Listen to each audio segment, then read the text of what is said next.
Hello, everyone. Welcome back to the Theater of Football. I'm Mike Hodem. I'm joined once again today by Jeremy Forbes and Patrick Heinrich. You want to say hello, Hey guys, how's it going? Hello. We're doing a slightly different style today. I miss just being next to you guys instead of having to be almost in this like quarantine style. But Yeah. Just stay in your box, guys. Stay in your box. These boxes are 6 feet. That's right. Yeah, since we actually live hundreds of miles apart from each other, this is the best way we can bring you a preview for the Manchester United Sheffield United match tomorrow at Old Trafford. Quickly with the team news, no new injuries for Manchester United. Scott McTominay, it was announced today that he signed a new contract that runs through 2025, so that's good news. Go McTasty. Yeah, McTasty staying at the club, get him for another half a decade. So looking forward to that, him and his industry in midfield. From Sheffield United's end, Dean Henderson, of course, is now eligible due to the terms of the loan deal that we have with Sheffield United. So he won't be seen tomorrow. Well, he might be seen. He might be in the stands. Who knows? We'll let him in. But and then John Egan, defender, suspended. He was sent off at Newcastle on Sunday. And he'll miss out through that one match suspension. So besides that, Sheffield United sounds like they have a couple players coming back from injuries, so they might have the rest of their squad available for them. So this is a game we must win. I have to preface that. We absolutely have to win after the draw at Spurs. We need to start racking up the 3 points. And I agree. We not only must win, I think we gotta really lay down a marker here. Good performance, good score line. But having said that, Solskjaer today, his pre-match press conference or pre-match Zoom call, like what we're doing, however they're doing it now, he said that De Gea is still the best in the world. But they also mentioned that Henderson is the future club number one. So I wonder what your guys' take is on that. I'll start with you, Jeremy. For me, it comes across a little bit as kind of like a little bit of politics, to tell you the truth. I think he realizes that he doesn't want to add fuel to the fire in regards to, say, De Gea's lack of confidence. But I also believe that if that is the case, and if that's how you feel as a manager, even with saying that, you need to, just like any of your other players, where you would kind of maybe bench them and let somebody else start. I would almost be on that page. Give Romero the chance to play. He's seen like an absolute star and great professional every single time he's come on the pitch for us. So that would be what I would lean towards. And then in that instance, maybe challenge De Gea to say, you know what, I really do need to be paying more attention to these little slip-ups because it's just too frequent now. Yeah, I think to me, I think that's exactly what Ole is saying. He's saying, you're great. We know you're great, but, hey, we've got someone waiting in the wing in case you're not so great. So, start shaping up a little bit. Like, let's see some more, some more proactive, great saves. And, I think it's his way of saying you have the potential. Now let's see you use it. Yeah. I just think Sergio Romero what's he thinking? He's kind of the forgotten man, if you will, and every time I've seen him play, put on the United shirt, he hasn't done much wrong. So I feel bad for him. He's Argentina's number one. So well, to tell you the truth, I think, and I could be wrong, there's some players that, yes, after time, this gets to them more than others. But I firmly believe, as of right now, I take his attitude and mental fortitude like Igalo. They know that they are needed. They know that they are world class. They know that when they are called upon, they need to be ready. And the rest of it is fluff. Yeah, that's the barometer for me too. We're Ole's talking about Henderson. Then he's saying, "Oh, De Gea, you're good too." If he starts talking about Romero, then we're thinking, "Oh man, he's got another nail in the coffin there. So maybe that's the next thing to look out for. Yeah. Maybe that's coming down the pipeline. Romero more than likely will start on Saturday against Norwich in the FA Cup, as he's been playing in all the cup competitions and Europa League as well. So, but I wish, if I'm being honest, I wish he would start against Sheffield. But we know that's probably not going to be the case. No. Yeah. But having said that, moving into our next topic, having seen the Spurs match, what changes do you guys think Ole should make coming out of that game, moving as far as his starting 11 for Sheffield United? Patrick, do you want to start this one? Yeah, I think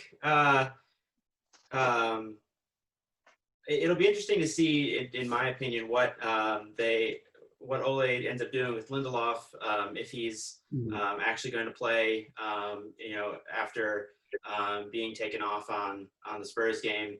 So I'm interested to see.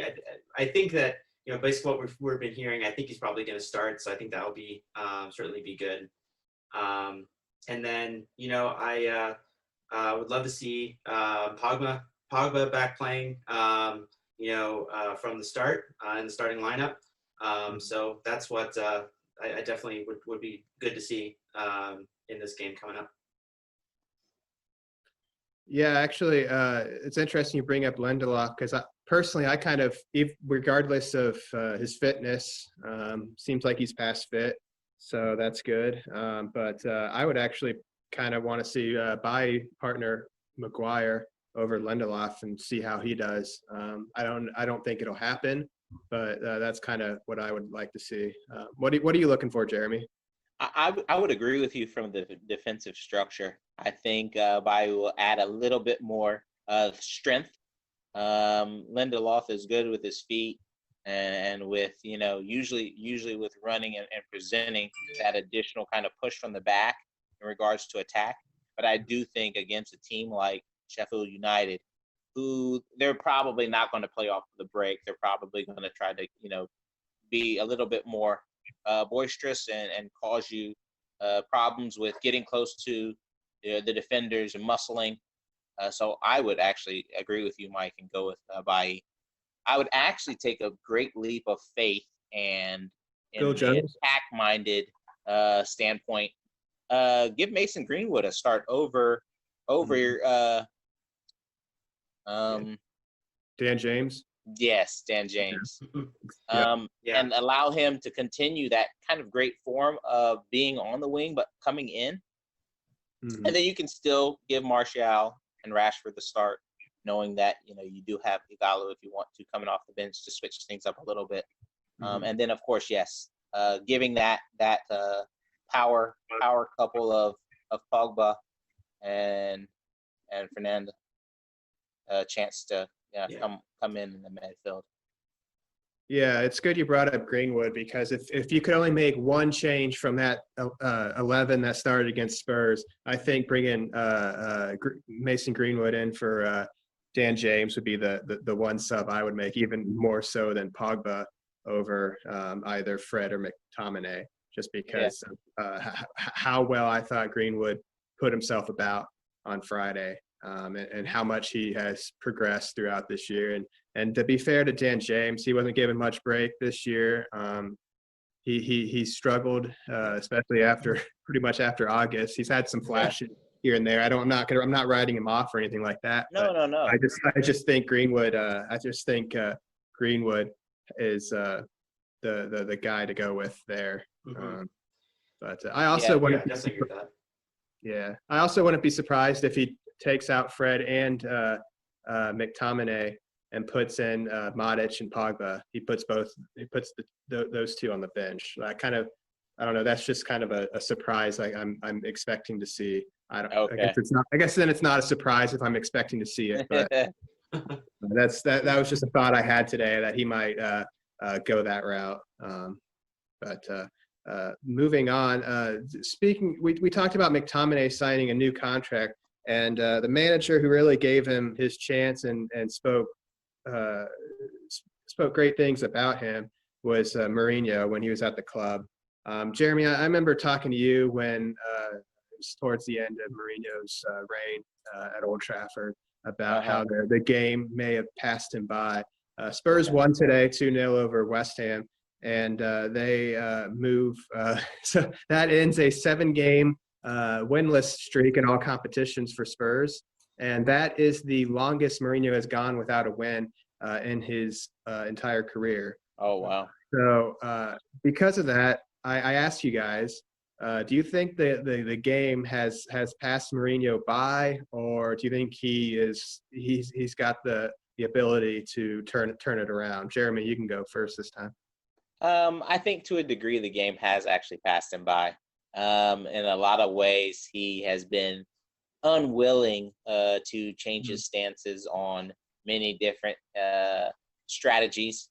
Now, one thing I do think he has changed, and some people might not believe me in this fact, but I think slowly but surely recently, he has had this turnaround of being willing to give younger players more of a try, which he wasn't in his past. Now, I don't know if that's because of clubs tying his hands behind his back, and then he's been showing this love to younger players, and they've been appreciating him for it.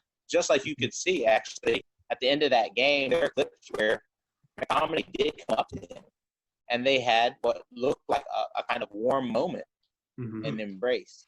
And I do think he did give some of those younger players more of a chance towards that end, and whether that was just because he was feeling like nothing else was working and his hand was tied behind his back for players that he wanted to bring in, which were older players. But it does seem like there were some younger players as of late that have had a great relationship with him, which wasn't something of the past. But for the most part, I do believe, yes, the game has passed him in the way that he used to like to win, and his style of preparing teams. Yeah. I think, I don't know. To me, it's I think it certainly looks that way. I think that there's still some time for Mourinho to be able to adapt. Taking on, bringing in new players, giving the young guys a shot. Changing, his change in that attitude shows that his crazy dogmatic style might be cracking a little bit. So I think maybe he has a chance to turn things around. But I definitely agree that from what we've seen so far, I think it's passed him by. But let's give him a chance and see what he can do to adapt. Yeah, I'm definitely not saying that he's on the hot seat at this point.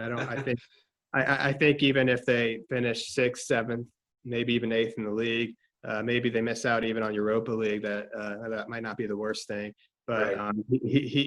I don't think he'll lose his job or anything like that, especially with the pandemic and how that's going to affect clubs and dealing with their finances going forward.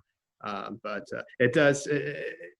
I didn't feel like, especially in game, when I remember his first tenure at Chelsea, he was so good changing things up, knowing what subs to make during the match, and just watching him on Friday, I didn't feel like he affected the game at all. He made 2 substitutions when he could have made 5. Didn't really change the game, and watched today's match as well. And I believe he just made 3 substitutions instead of the 5 today. And he just kind of, it was, again, he took off like Son and brought on Winks, I believe, towards the end. It's just, there's no real creativity in what he's doing, it seems. So he's entertaining. He's good for the sport. So hopefully he can figure it out and adapt. But he is very stubborn. So he has his ideas. He's kind of set in his ways. So we'll see how it goes. I love his character, and I actually feel like in another league he would still be viewed and have probably greater success. I don't think as of right now he will have much success in the Premier League anymore, but in a different league I think he would. That's actually a great point, because I think if you took him and put him in one of the better clubs in Italy or one of the better clubs in Germany, that he would have a much bigger impact. But I think I don't know if he personally wants that, but I think you bring up an excellent point that I think maybe it's just the league and how the Premier League has evolved that's changed. But I think if he wanted it, he probably would have done it already. Yeah. Whether or not it would be a good change is another story. I definitely agree with that, though.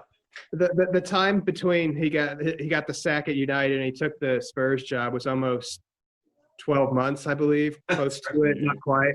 But I kept reading articles about all clubs in Spain, clubs in Italy, like good clubs trying to bring him in, and nothing materialized. And ultimately, he went to Spurs, where he lives in London, so that works out for him for his personal life. But we got to wrap things up with our predictions for tomorrow's game. Let's start with you, Jeremy. What result do you see? I'm going to continue to be optimistic. I do feel like most of the clubs, maybe outside of Man City, I do feel like most of the clubs there in the Premier League are a little bit off their pace now from where they were when it ended. Mm-hmm. They're not playing with the same type of chemistry. But I'm hoping and being optimistic that there will be a 2-0 win, as I will take my superstitions and not watch the game tomorrow.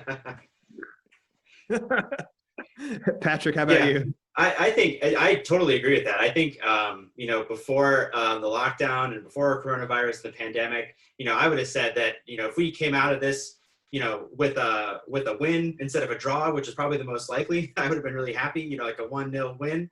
But I think we're going to come out 2-0. I definitely agree with that. I'd love to see 3-0, but I think we're definitely going to take this one. Well, this is rare for me, not being typically being more pessimistic or cynical, or however you want to describe me. But I'm going 4-0 United. Go there. I think this That's is the game raging we need to win. for you. I want all the players putting in the extra yard and getting at maybe a nice 3-0 at halftime. Then we can cruise in the second half and add that fourth goal and keep De Gea. Hopefully, will keep that clean sheet, and maybe that'll help him rebuild some confidence. I hope all the United players watch our channel and your confidence in them, Hodem. Well, I just have to say that's just not likely. But no, 4-0. I haven't said 4-0. I haven't thought 4-0 all year going into a match. Well, maybe a couple of the Europa League matches, but yeah, 4-0. That's my prediction. So very good. Going with that. Maybe a Rashford hat trick tomorrow. Yeah, that'd be pretty nice. Go. Okay, if you can be optimistic, then betting, here we come. Yes, get on the app later. So thank you both for joining me. For Patrick and Jeremy, I'm Mike. Thanks for trying out this Zoom call option. Yeah.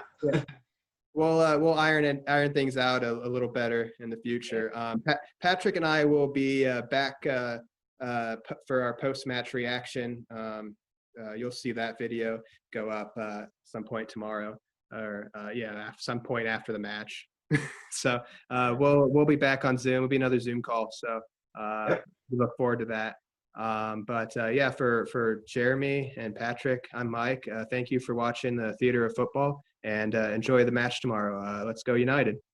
Yeah, and I just want to say, for everybody who has, started this journey with us and been supporting us so far, thank you so very much. It means the world to us. We do want to continue to learn and grow and enjoy this journey. So, tell your friends about it. Get them on here. Like, smash that like, subscribe to the channel if you hadn't, and tell your friends so we can continue to enjoy. Put some comments in there of things that you might like us to talk about and discuss during the middle of the week, and maybe we can add that in there going forward too. Yes. And tell us what you think about what we're talking about and what our thoughts are, and you know, give us an opportunity to, you know, tell us what you think. Yeah, definitely. Give us make comments. Hit the thumbs up button. Subscribe.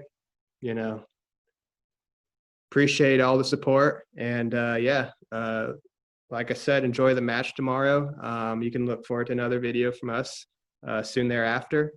We appreciate all the support. Everybody have a good night and enjoy not just Manchester United's match, but all the matches that are tomorrow. They should all be should be another entertaining day of Premier League football. Glad it's back. Definitely.